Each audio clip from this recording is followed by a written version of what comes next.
Hola, ¿qué tal, queridos amigos? ¿Cómo están? Muy buen día. Primero que todo, quiero disculparme porque ahorita en el trayecto hacia acá, pues hubo un accidente. Algunos de los que están aquí me conocen y pues saben que vengo de Lomas Verdes, entonces esa bajadita de Lomas Verdes en la mañana se pone imposible, ¿no? Imagínense con un percance ahí que nos tuvo detenidos a todos, ¿no? Durante este tiempo. Sin embargo, pues me disculpo con ustedes y pues vamos a recuperar el tiempo, ¿no? Vamos a agotar todo lo que teníamos que ver el día de hoy. Y pues bueno, vamos a entrar de lleno.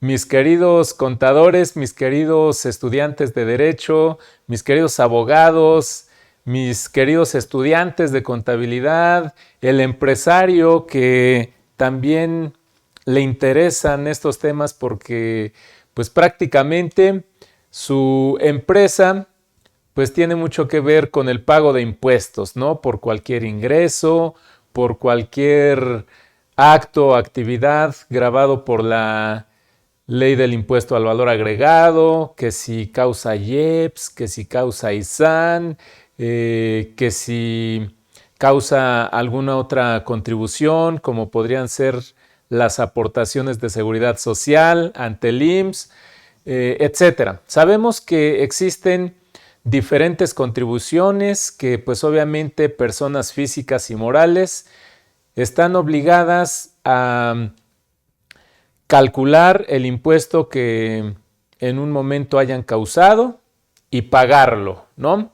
Entonces, incluso en el trayecto para acá venía yo pensando sobre un asunto que me están planteando por parte de una empresa. Aparte es una empresa que tiene una actividad muy especializada, ¿no? Su actividad está dentro de la rama de la construcción, ¿sí? Es una empresa compuesta por arquitectos, ¿no? Pero no arquitectos tan comunes como los que conocemos, sino que su actividad es bastante especializada. ¿Qué quiere decir? Por ejemplo, me están planteando que en algunas de sus obras tienen contratos celebrados con el gobierno de la Ciudad de México. Entonces, algunas de estas obras que ellos pues obviamente firmaron el contrato respectivo y demás, versa sobre la reparación de monumentos históricos afectados por el último temblor, ¿sí? Que tuvimos en 2019, me parece. Entonces, estos arquitectos me decían que el instituto pues está pretendiendo que personas que les prestaron servicios a ellos pues tengan que registrarse o tuvieron que haberse registrado en el instituto porque pues estaban realizando una actividad de la construcción, ¿no?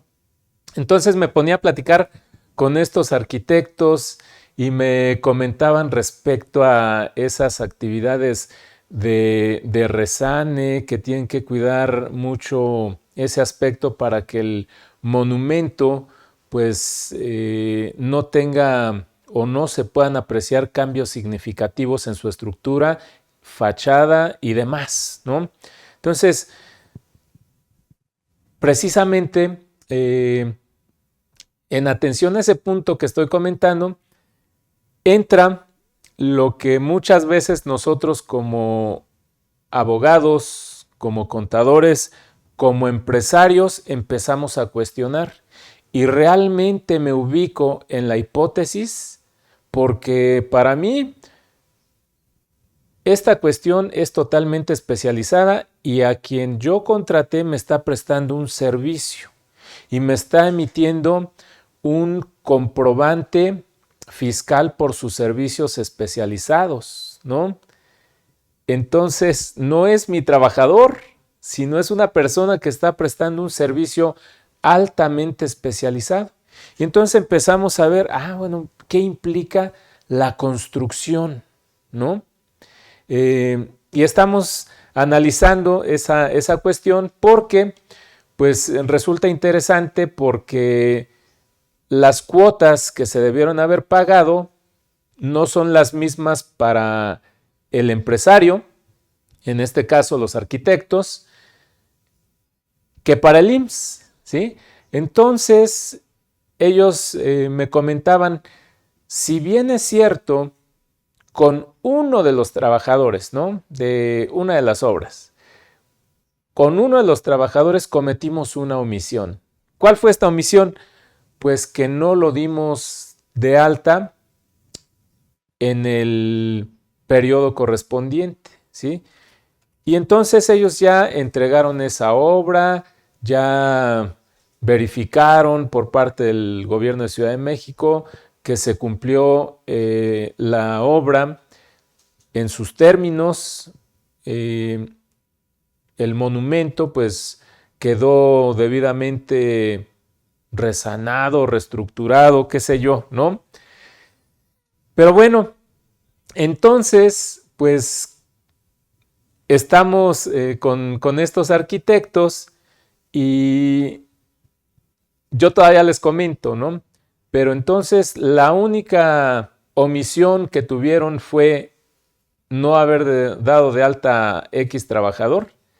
Y me dicen, bueno, también tuvimos una cuestión, ¿no? No vinculamos la obra. Ustedes saben que pues, las obras se tienen que dar de alta en el CIROC, etcétera, ¿no? Y pues tiene que haber el procedimiento de vinculación de la obra, vinculación de los trabajadores y demás, ¿no? Entonces me decían que no vincularon la obra en el momento en que debieron haberlo hecho, ¿no? Pero también no vincularon a 3 trabajadores, ¿no? Que sí eran trabajadores, esos sí eran trabajadores de la empresa, ¿no? Y bueno, ahí hay 2 cuestiones, ¿no? Ustedes saben que cuando nosotros estamos en la universidad, a los contadores y a los abogados, por lo menos los que damos derecho fiscal en las universidades, les hablamos a los alumnos de las obligaciones fiscales, ¿no? Y tomo este tema porque realmente si conocemos nosotros las instituciones principales del derecho fiscal, podemos, 1, asesorar debidamente a nuestros clientes para que no incurran en infracciones o, lo que es peor, en delitos fiscales, y conocer los derechos que tiene el contribuyente, ¿no? Y empezar a analizar, a cuestionar. Cuestionar es bueno, ¿eh? ¿Realmente me ubiqué en el hecho imponible? ¿Realmente estoy obligado a pagar el impuesto si es que no me ubiqué en el hecho imponible, es decir, no realicé el hecho generador del tributo? Una vez analizando esas cuestiones, porque las tenemos ya bien claras, están bien definidas en nuestra mente, pues entonces empezamos a ver otro tipo de cuestiones, ¿no? Como esta que les estoy comentando. ¿Realmente estoy obligado a pagar lo que el instituto está pretendiendo o no? Aquí hablamos de 2 situaciones de lo que les comenté hace un momento y por eso lo de las obligaciones fiscales, ¿no? La principal obligación en materia fiscal, ustedes saben que es la obligación de dar. ¿Y en qué consiste esa obligación de dar? Pues tiene que ver con una cuestión sustantiva. ¿Y esa cuestión sustantiva a qué se refiere? Bueno, que si yo causé un impuesto, mi obligación es calcularlo y pagarlo, tan tan. Y ahí ya estaría cumpliendo con la obligación, ¿sale? Y entonces, esta empresa, a razón de lo que me comentaron los propios integrantes de la misma, pues tendría una obligación omitida, una obligación de dar, con relación a la persona que no dieron de alta en su momento y que está relacionada con ese contrato que celebró esta empresa, ¿no? Y entonces resulta que determinan las diferencias y las pagan, ¿no? Dan de alta a este trabajadora, y lo hacen de manera retroactiva respecto del periodo de la obra y pagan las cuotas, ¿no? Actualizadas y demás.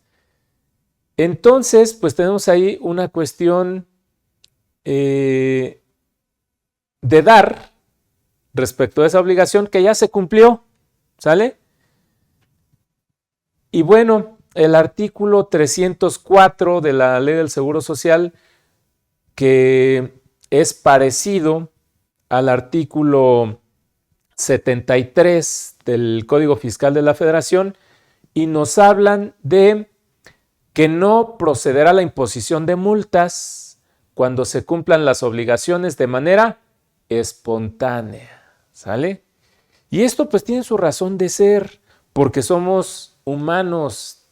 A nosotros se nos pueden pasar ciertas obligaciones de carácter sustantivo o de carácter formal, pero la ley dice, bueno, y si por alguna razón incumpliste, que esa razón fue ajena a tu voluntad, que tuviste mucho trabajo, que estabas ocupado en organizar todo el desarrollo de la obra, etcétera. Bueno, si cumples de manera espontánea, antes de que yo como autoridad te requiera el cumplimiento de la obligación, pues entonces no te voy a multar. Y está bien. ¿Por qué? Porque lo que se busca es el cumplimiento de la obligación. Entonces, ok, no cumplí con la obligación de pago en tiempo, pero lo hago de manera espontánea sin que la autoridad me lo requiera, aunque sea fuera del plazo que establece la ley. Calculo mis actualizaciones de las contribuciones correspondientes y pago, ¿no? Y entonces dice la ley que ante el cumplimiento espontáneo no procede la imposición de multas, ¿de acuerdo? Y eso lo tenemos que hacer valer constantemente en los tribunales, porque la autoridad, pues a pesar de que está en ley, no cumple con la obligación de respetar ese principio, ¿no? No sancionar ante el cumplimiento espontáneo. Pero bueno, ahí tenemos esa cuestión. Y respecto a la vinculación de la obra y de los trabajadores, me decían los empresarios y su contadora, y además su abogada también, que tiene una abogada que le ve lo de los contratos y demás, ¿no? Entonces yo les decía, bueno, ¿se puede vincular la obra en este momento? Ah, sí, pero sería con esta fecha, ¿no? Entonces no estarías cumpliendo con la obligación formal, ¿de acuerdo? Porque no estás teniendo congruencia. El sistema, pues obviamente te debería permitir que tú cumplieras con esa obligación y registrar el periodo correspondiente de la obra, ¿no? Y pues no se lo permite el sistema, y entonces a mí como abogado pues empieza a surgirme esa idea de cuestionar todo, y en esta situación hablamos ya no de una obligación de dar, sino una obligación formal, ¿de acuerdo? Entonces, por una parte, la obligación del pago de la contribución ya se cumplió, ¿sale? Pero hay otra obligación de carácter formal que no se cumplió. Y entonces, pues obviamente va a traer como consecuencia multas, ¿no? Y entonces yo decía, un sistema de una autoridad, una plataforma, ¿sí? En este caso vamos a hablar del CIROC, puede ir más allá de los mismos principios que establece la ley. Porque fíjense, cada que nosotros analizamos una ley, si queremos saber el verdadero sentido de esta, hay que irse a la exposición de motivos. ¿De acuerdo? Y ahí nos va a explicar por qué se creó esa ley, por qué se reformó tal artículo, por qué se abrogó, etcétera, ¿no? Y en la exposición de motivos se contiene lo que se conoce como el verdadero espíritu que tuvo el legislador para realizar esa reforma. El verdadero espíritu, ¿sale? Y entonces nos sirve mucho analizar la exposición de motivos de cada ley porque entendemos la esencia de la misma. Y entonces, cuando analizamos la exposición de motivos para saber el espíritu del legislador en la creación de un 304C en la Ley del Seguro Social, de un 73 en el Código Fiscal, para que la autoridad no impusiera sanciones al contribuyente que cumple de manera espontánea con sus obligaciones? Pues precisamente el espíritu que tuvo el legislador es, si está cumpliendo y además te está pagando esas cantidades que omitió debidamente actualizadas, pues ya no lo sanciones, ya cumplió. ¿De acuerdo? Y entonces, en materia de lo que estamos comentando ahorita, de la vinculación de una obra de los trabajadores, pues obviamente el sistema no lo permite, ya no lo permite. Entonces yo tengo ahí dos cuestiones. Si te permite cumplir con una obligación sustantiva que es la más importante al fin y al cabo, para que si no pagaste una contribución la puedas pagar y actualizada, pero en lo relativo al cumplimiento de una obligación formal no te lo permite y no te lo permite el sistema. Y entonces yo digo, eso va en contra del espíritu que tuvo el legislador ante el cumplimiento espontáneo. Y el cumplimiento espontáneo tenemos que considerarlo por cuestiones sustantivas y cuestiones formales. Y le voy a empezar ahora sí que a mover por ahí al asunto con esta situación, ¿no? Presentar un escrito a la autoridad de que se incurrió en una omisión de carácter formal, que la obligación sustantiva quedó debidamente cumplida, se pagaron todas las contribuciones que se causaron, que es lo verdaderamente importante, pero respecto a el cumplimiento de la obligación formal, el sistema, la plataforma no lo permite. Y entonces, pues eso, en mi punto de vista, pues viola los derechos del contribuyente, el derecho a un cumplimiento espontáneo, tratándose de una obligación formal. Y entonces, pues voy a presentar un escrito planteando esta situación que yo les estoy comentando, ¿no? ¿Qué va a traer como consecuencia? Que quizá, y lo más seguro es que me diga, pues no, es mi plataforma y así está establecida y no te estoy violando ninguna ley, al contrario, tú incumpliste con una obligación formal y por eso te voy a multar, ¿no? O procedería a una multa. Entonces, pues eso, obviamente, lo voy a llevar a los tribunales, mis estimados contadores y abogados, ¿sale? Pero bueno, comenté esta situación porque, pues ya saben que a mí me encanta la defensa, ¿no? Y pues en esta ocasión, fíjense todo lo que va a abarcar esta clínica. Y yo sé que aquí, de las personas que están acompañando a un servidor, que realmente se los agradezco, ¿sí? Ya empiezo hasta a ubicarlos. recibo mensajes, ahí comentarios de estimados amigos que ya tengo de tiempo.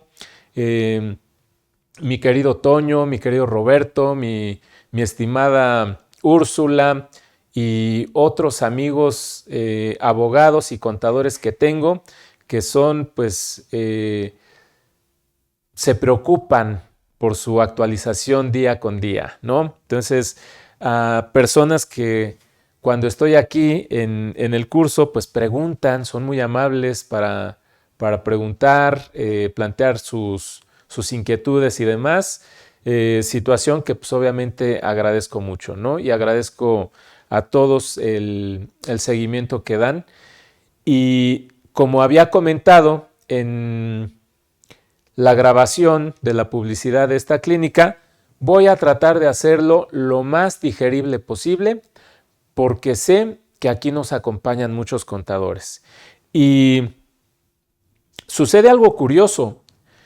Yo cuando realicé mi tesis profesional, ¿sí?, para titularme como licenciado en Derecho, pues ya tenía ratito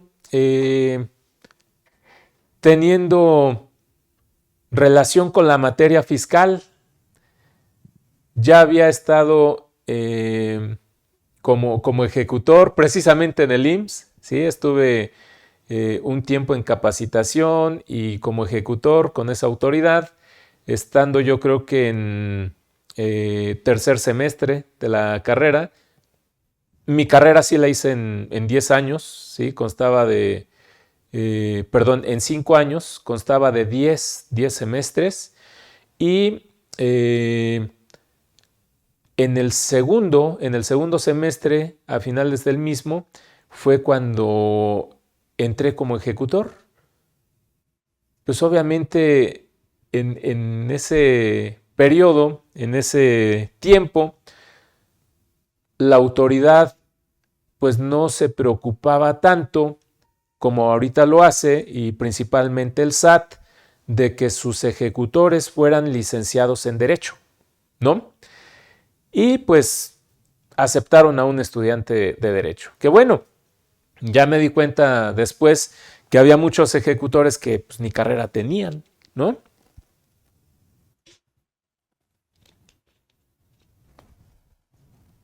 Pero bueno, entonces pues ya tenía yo experiencia con la materia fiscal. Mis prácticas profesionales las hice en la segunda sala regional de Hidalgo, México, del Tribunal Fiscal de la Federación, ¿sí? Eh, Mi servicio social lo hice en el departamento jurídico del IMSS, en el área de defensa fiscal, por parte de la autoridad, obviamente. Y pues bueno, cuando yo hice mi tesis, yo ya estaba en un despacho con un doctor en Derecho, ¿no? Eh, y entonces, pues la tesis, debido a esa práctica, poca o mucha que ya tenía en los juicios, pues elegí como tema, ¿no? El tema fue análisis teórico práctico de las pruebas en el juicio contencioso administrativo ante el Tribunal Fiscal de la Federación, ¿sale? Y pues bueno, ahí en pocas palabras yo decía, en ese tiempo no estaba regulado el procedimiento por la Ley Federal de Procedimiento Contencioso Administrativo, sino en el Código Fiscal, ¿sí? Había un capítulo relativo al juicio contencioso administrativo. Entonces, un año antes de terminar la carrera, pues empezó esa inquietud de mi parte de que en el Código Fiscal, cuando se llevaba a cabo el desahogo de una prueba y principalmente la pericial, pues se tenían muchos problemas al momento de su desahogo. ¿Por qué? Pues porque el desahogo de dicha prueba no era bastante, no era suficiente, no colmaba el desahogo completo de dicha probanza. Y entonces, pues a pesar de que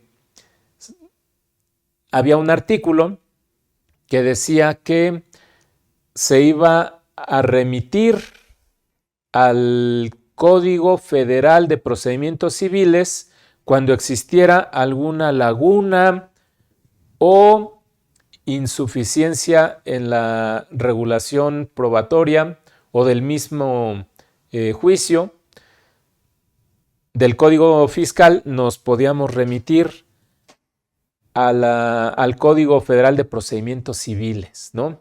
Y entonces cuando nos remitíamos, pues veíamos con el abogado que trabajaba yo, con el doctor,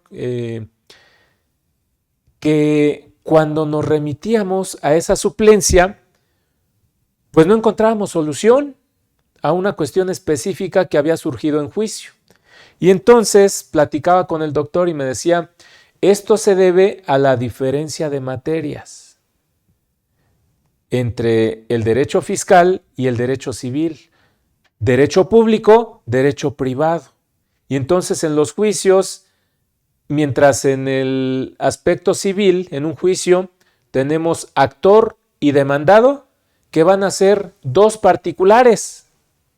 Ah, qué padre, ahorita que estoy viendo ahí la banderita, qué padre se ve. Pero bueno, tenemos a dos particulares ahí en el juicio, que son contendientes, ¿de acuerdo? Y tenemos al juzgador. Y en el juicio contencioso tenemos también parte actora y parte demandada, pero la parte actora es un particular, pero la parte demandada comúnmente es una autoridad. Es una autoridad. Y entonces ahí hay una diferencia abismal entre las partes en el juicio. ¿Sale? Una autoridad que está siendo llevada a juicio porque en el ejercicio de sus facultades cometió alguna ilegalidad. ¿Sí? Y entonces, pues obviamente, si mientras acá en el lado civil hablamos es que firmamos un contrato y no cumplió el mismo y no me pagó, etcétera. Acá, facultades de comprobación. Es que la autoridad, al momento de emitir la orden de visita, esa orden no fue firmada por autoridad competente. Al momento de emitirme la solicitud de documentos, lo mismo. O al analizar dichos documentos me percaté que no estaban debidamente fundados y motivados. Acá en el juicio civil, los particulares no se van a preocupar por fundar y motivar los actos. Acá en cuestión fiscal sí. ¿Sale? Entonces, mientras acá una pericial en materia contable iba a versar sobre si el contribuyente acumuló realmente todos sus ingresos o no los acumuló, y entonces hay controversia entre lo que declaró y lo que determina la autoridad y finalmente establece como diferencia. Entonces, entramos en cuestiones totalmente distintas. Por eso, pues obviamente, remitirse a la suplencia, pues no subsanaba las deficiencias que tenía el Código Fiscal en materia de pruebas, ¿no? Y entonces una de las propuestas, porque una tesis profesional, aparte de tener conclusiones, debe tener propuestas. Entonces una de las propuestas que hice en esa tesis, que está en mi universidad y se puede checar, es que debido a que el Código Federal de Procedimientos Civiles en algunos casos no subsanaba las deficiencias en que incurría el Código Fiscal en materia de pruebas, se proponía crear una ley o un código que regulara el juicio contencioso administrativo y que lo sacaran del Código Fiscal de la Federación. ¿Sale? Esa fue una de las propuestas. Otra de las propuestas fue que debido a que